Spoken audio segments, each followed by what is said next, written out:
Look, we all know the Vikings have been so lucky with injuries, but is it all luck? There's a story going around right now that we got to dive into about the Vikings staying healthy. Welcome to the Locked On Vikings podcast.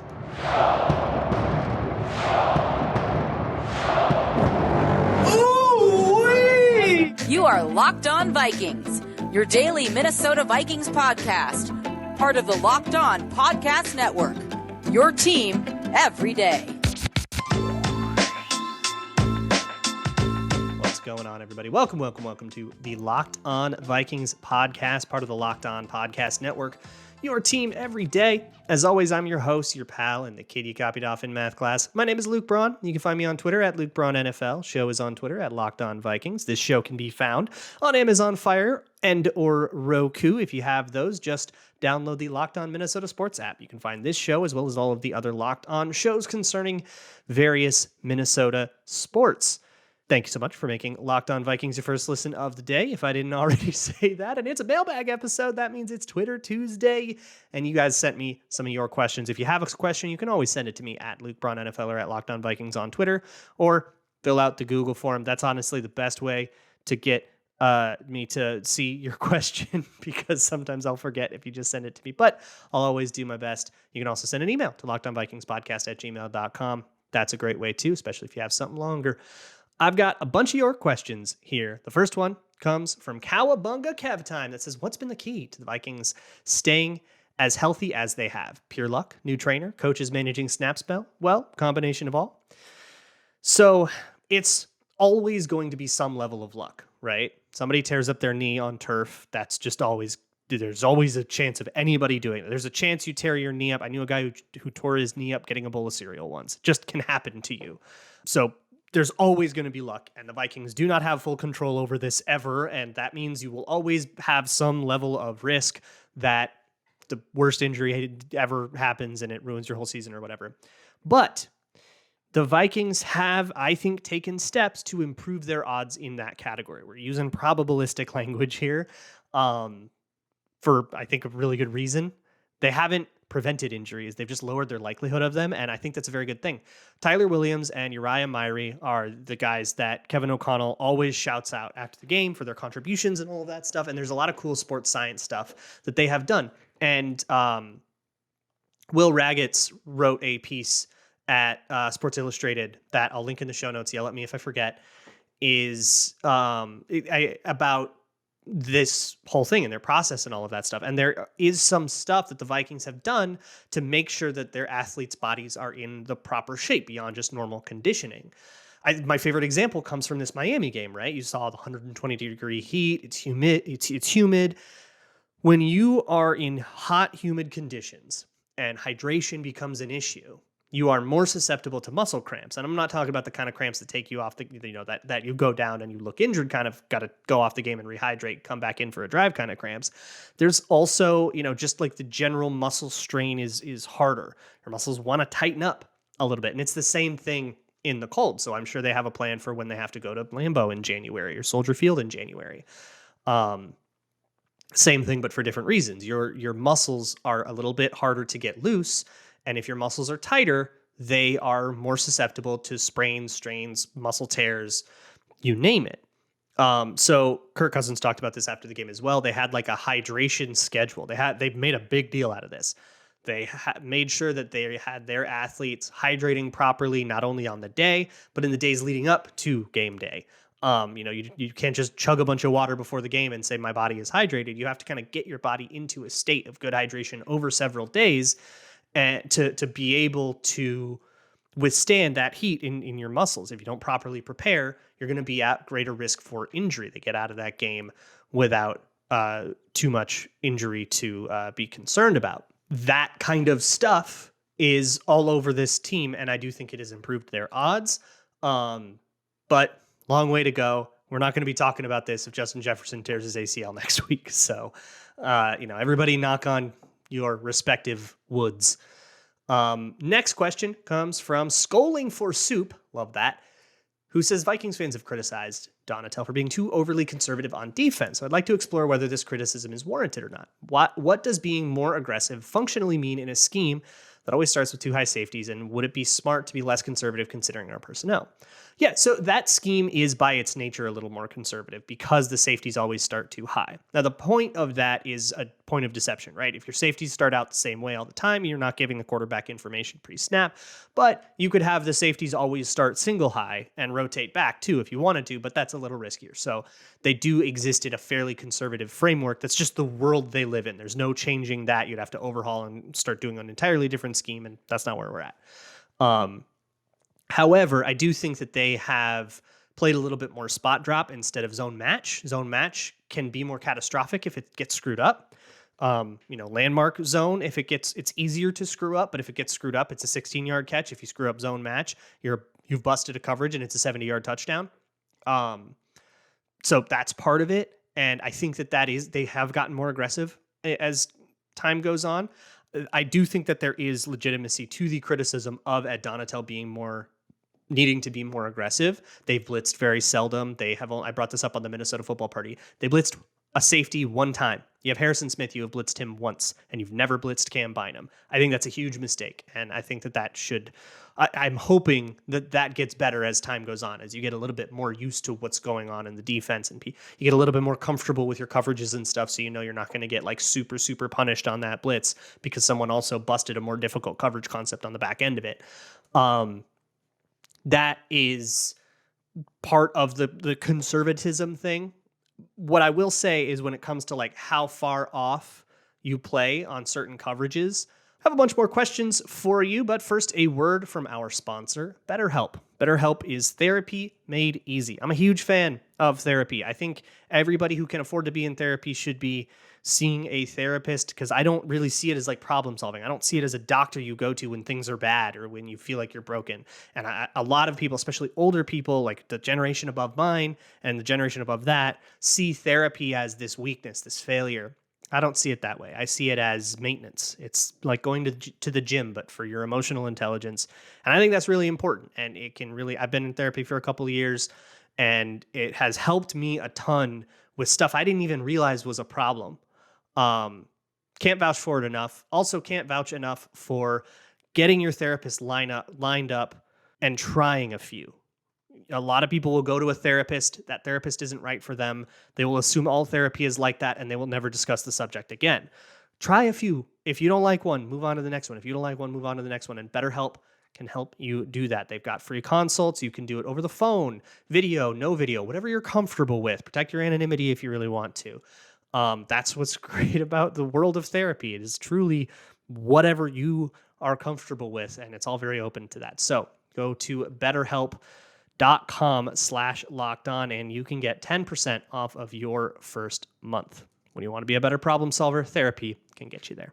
I also want to talk to the small business owners out there. All right, we are in the midst of hiring season. It is autumn. That is when a lot of these jobs get filled. So you may be looking for a person. If you do so, you got to put it on LinkedIn Jobs. LinkedIn Jobs is the place to put your job listing. They have all kinds of tools, screening questions, etc., that can help you find the right person for your team. If you've ever been through the hiring process, you know that it becomes very personal to your company and how they work. And finding that right person can be a heck of a slog going through all those resumes. Use all their tools and their gigantic network of millions of people that are on LinkedIn Jobs, looking for work, looking for a job maybe like yours. So LinkedIn Jobs helps you find the qualified candidates you want to talk to faster. Post your job for free at linkedin.com/lockedonnfl. That's linkedin.com/lockedonnfl to post your job for free. Terms and conditions apply. Moving on with this Twitter Tuesday mailbag. Hey, when you're done with this, check out Locked On Sports Today. It's like our Locked On flagship show talking about it's like our sports center. We talk about everything on that. Football, basketball, all sports. It is that time of year. All four major men's sports are happening right now. World Series about to start. Basketball, hockey just got going. And of course, the NFL is there. So big time for that show.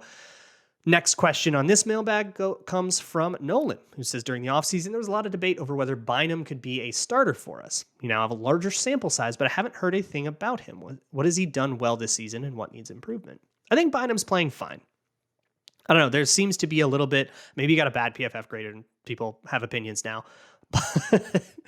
From what I have seen, he has played, I think he's played a little bit too far back sometimes, but sometimes that's what the coverage calls for. And I don't know the coverage rules in enough specificity to be able to say that that's actually a problem with Bynum. So I know that that's a thing. And that has led to some bigger holes. But if somebody's catching something in front of you, I always think like something went wrong. You can't just say, well, they got a 20-yard catch. I didn't do anything wrong right in front of me, right? So I think he's also could break on things a step faster, but I don't think it's like so bad that we need to start talking replacement or anything like that. Not even close. And I think he's been like an average to maybe below average starter at the position. In terms of what he has done well, I think he's been assignment sound, and that's a lot to ask. I think that's more than you could have gotten out of Scene. That's more than you can get out of Josh Metellus. And he has actually made a few plays that he didn't necessarily get credit for. He was the one who made the hit on Jalen Waddle in that diving Harrison Smith interception. Harrison Smith and Eric Kendricks got a lot of credit for that, but Cam Bynum was the one who hit Jalen Waddle, and that got the ball popped up. Now, Waddle also dropped it, and it probably wouldn't have happened without that, but Bynum has made a few pretty good plays there. He's made a few pretty awesome run fits. He made a huge 3rd-and-1 stop in one of these games. So I think there is a little bit of a playmaker gene there that is pretty fun. I think he just needs to get a little bit more sound and a little bit more confident so that he can break on stuff faster and not feel like he has to back off so deep sometimes to be so worried about the deep ball. I am also basing a lot of this off of the last game I watched, which was Miami, which was against Tyreek Hill and Jalen Waddle. And I'm sure the safeties all got a note, hey, these guys are fast. Maybe you could give them 5 extra yards of cushion. That's not that bad a thing. Everybody's going to deal with that against those guys. And that won't necessarily be true of future opponents. Waka Waka says the Vikings lost a lot of contain against Teddy last week. Who was at fault, and how can they prevent Kyler from doing the same? So of all the problems on the defense, I think this is the one that's the most genuinely poor execution. You know, sometimes it's the scheme's just getting to them. Sometimes it's they had the right play call. Sometimes the pass rush isn't necessarily someone's fault. It might be a more hit. They're just straight up bad at this. They just suck at it. They're doing stuff they're not supposed to. The individual play like that, the cause has to be play by play, but they mess this up a lot in terms of who's supposed to be outside, who's supposed to be inside. You'll have somebody, if you're an edge rusher, sometimes you're just supposed to be outside the tackle, always be outside the tackle so that he can't, roll out to your side because something else is going to happen in your pass rush. 4-man rushes, even 4-man rushes without stunts, just straight up 4-man rushes are still designed that way. There's a way you're supposed to go, and it's not uncommon to have your job be, okay, beat the guard, just go get him. But especially against mobile quarterbacks, those rules become really important because you have to choke off the escape lanes. And quarterbacks, smart quarterbacks, forget mobile. So if Teddy can find it, he is not a mobile quarterback. If he can find that lane, other guys can. I am extremely worried about this with Kyler Murray because I think the Vikings are just bad at it. And I think to fix it, they have to fix a lot of different individual problems. And I don't think that's the kind of thing you can kind of like fix overnight. I think it's going to be a problem for him all year. Ryan asks, if you had to choose one of the two options, pull a trade deadline acquisition, free agency counts, to fill a role for this year's run, or push the record through 6 games to next season in year 2 of this regime and retooling, which would you choose? So to put that another way, would you either take a big trade deadline acquisition, call it Odell Beckham, since I did a whole show on that, or you get a 5-1 start next year? I'm taking the 5-1 start year. Next year every single time. Odell Beckham, I think he adds some value to these Vikings, but he's not going to add 5 wins of value. And just because those 5 wins are in next year makes them no less valuable. So I'm taking the 5 wins every single time. Unless I've misunderstood your question, I'm taking this with a bullet. This is a pretty easy one for me. The Big Herman says, you are given emergency GM powers today with the goal of getting to the Super Bowl in the next 3 years. You can pick one of the 3 following situations: Chicago, Detroit, Green Bay. You have between now and the end of the 2025 season. Which roster gives you the best chance to win? Oh boy. This is a little harder than I thought. Green Bay is in such a weird spot with Aaron Rodgers right now, and I kind of feel like he's going to retire and leave you with a terrible dead cap hit for 2 of the 3 years that you gave me. That's the way you'll take. If Aaron Rodgers retires, the best the Packers can do, and Aaron Rodgers has to agree to some of this, is $40 million over the next 2 years in dead cap. Spread, I think, like 18-22 or something like that. It's a rough time for that.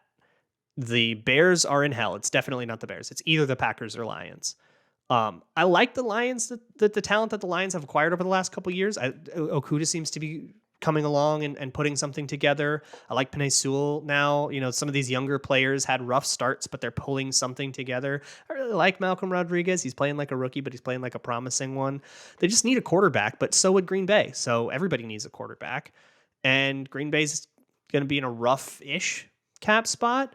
The question is, do I like the talent of Green Bay better than the talent of Detroit? And it's close, but don't forget, the Jair Alexanders of the world. And Rashawn Gary's putting something together. I really don't like Aiden Hutchinson. I didn't love him in the draft, and I like him less seeing him play in the NFL. It's a toss-up, I think. I'm going to go with the Packers. I think they have a little bit more established talent, but it's very close with the Lions. A few more questions to get to here, but first things first, let me talk to you about Prize Picks. Prize Picks is daily fantasy made easy. Pick 2 to 5 of your favorite players, and it's just you against the house. This is not the daily fantasy that you are used to, where you're picking entire rosters and you got to join a pool of 6,000 people. It's just you against the house. Prize Picks has a projection. You can pick as many players as you want, and will they beat that projection? You can win up to 10 times your money if you're right about all of it. And right now, if you go to prizepicks.com or download the app from the Google Play or App Store, you can get a 100% deposit match on your first deposit up to $100. So if you put in $100 as part of your first deposit, you get $100 back. Put in 50, get 50, and so on. That is promo code Locked On at prizepicks.com or downloading the Prize Picks app. Hey, if you like my content and you want something a little more visual, or if you just want to support me directly, you can join me on Patreon. Patreon.com/LukeBraunNFL. I will be doing stuff on the Saints game this week because I was out of town for when I would usually be doing the tape on that game. So we're kind of rewinding a couple weeks, and we're going to go over some of the stuff that interested me on that game. In-depth film breakdown stuff. You can also find a 7-part documentary on the entire history of the Vikings on my Patreon that I did over the offseason, as well as some scattered thoughts from time to time. But we are moving on with this Twitter Tuesday mailbag. Next one comes from CJ2K, who says, do you think many of the vets having quote-unquote down years is more due to the scheming of Donatel or just more due to the transition to the 3-4 front? I'm like pretty confident that it's transition.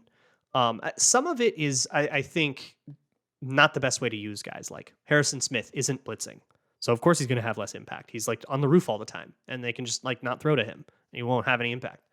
It makes it really easy to neutralize a weapon like that on defense, which I think is a mistake. And I don't think that's going to change anytime soon. I think I just kind of disagree with that in terms of Harrison Smith. And I actually will probably advocate for trading him to somebody that's going to use him better, because I think, honestly, liquidating him and turning him into an asset is going to do you more good than putting him on the roof and just having him play like he's any other safety. But I'm getting ahead of myself.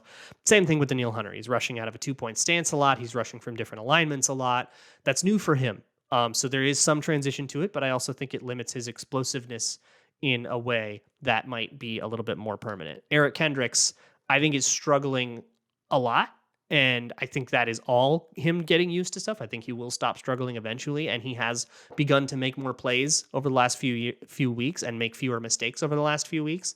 So I'm pretty confident that it's mostly transition, although there is some schematic stuff.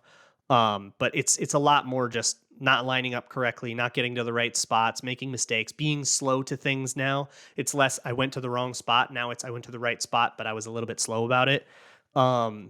And I still see it improving a little every week. Even last week, when everybody was so mad that Teddy Bridgewater put up like 350 yards on him, I saw fewer mistakes, and I saw a lot of that was garbage time and like a few specific plays. Like I saw fewer mistakes, and I'm still encouraged by the incremental improvements.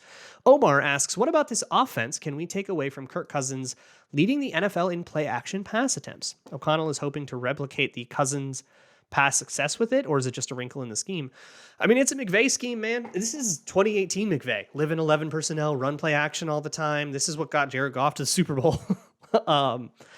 It's very similar to a lot of that, and it's a lot of those same concepts, but it's also, I think, just a good idea with Kirk Cousins. And I also was pretty wrong about that. I was reading the tea leaves from some of Kevin O'Connell's conversations in Washington when he was there, the Case Keenum year in Washington. And then I think it was Dwayne Haskins for the back half of that year. And he talked about, using short passes to set up other passes. And I kind of thought I was like, is he going to be a play action guy? He is a play action guy. I was just wrong. So I do think that that's just a philosophical thing. But that's the McVay scheme. That's part of why it's so in vogue right now, is because play action is good. They use a lot of it. Theo asks a broader version of the question about me being wrong about Kevin O'Connell. He says, when the Vikings head coaching candidates were down to O'Connell, Morris, Graham, and Ryans, you did a ranking of those 4 that had O'Connell last in regards to your preference. I felt quite similarly. Do you think through 6 weeks he's made you alter any of your prior opinions of him? For sure. And that was never going to be hard. When I did that, I was not nearly as confident. Like, I was not very confident as I would be about like other preseason stuff. Like, I was very confident in, the defense is going to struggle to start because they're going to be getting stuff down. That was very clearly going to happen to me. For me, the head coaches, I could only get so much information about them, and GMs was even harder. You can only get what you can read in articles, what you can pull out of tea leaves and stuff. So I did the ranking, but I was trying to be very clear. Like, there's a lot of guesswork in this, and I was kind of relying on a lot of guesswork, and that's okay. I was okay with that as long as you're upfront about it, right? But that makes it really easy to come off and be like, well, my guesswork take said this, but now that I've actually watched him, here's my opinion of O'Connell. And that more salient opinion is definitely still developing. I've got, hey, there's some weird clock management stuff that happens sometimes. There's also weird 4th down decisions. I thought he'd be more aggressive on that. He's running more play action than I thought. And that's all still sort of like coalescing. And at the end of the season, I will be able to kind of put together a way better take on Kevin O'Connell, like a way better summary of who he is as a coach than I could going basically off of educated guesses 100% of the way, for sure. And yeah, that's going to end up being more positive. Love to see it. Jamez Quits asks, how do you feel about our rookie class so far? I know a lot of them have not contributed on offense and defense, but are we happy with their development or roles or projections? It's hard because they've been hurt. Andrew Booth spent most of the season hurt. Now Lewis Seen's hurt. Asamoah is getting in earlier than I thought based on preseason. When I saw him on preseason, I mean, he just was super YOLO. He was playing totally fast and loose, total loose cannon, and emphasis on the cannon. It was really cool when he would make a play, but he would run himself out of the play a lot. And that's the kind of stuff that if I were coaching someone, I need to make sure that they're going to go where the run fit tells them to go, because if they don't, that's how you give up 70-yard runs, is when somebody fits it the wrong way. Like that can be catastrophic. I would rather have you be slow and to the right place than fast and out of the play, right? And so I was not very comfortable with seeing him on the field. He has seen the field, which means he has come along, in my opinion. That means he's come along faster than I thought. So that's nice. Ed Ingram, playing like a rookie. I'm not too happy with him, and what concerns me with him is that it's not one thing over and over again. Sometimes he splits wrong, sometimes he oversets, sometimes he gets caught lunging. There's a lot of problems, and those problems need to get fixed. Now, O-line tends to happen, right? That you kind of need to give those guys 2 years to figure it out. And O-line is sort of notorious for suddenly a guy who was bad for 2 years being good in year 3.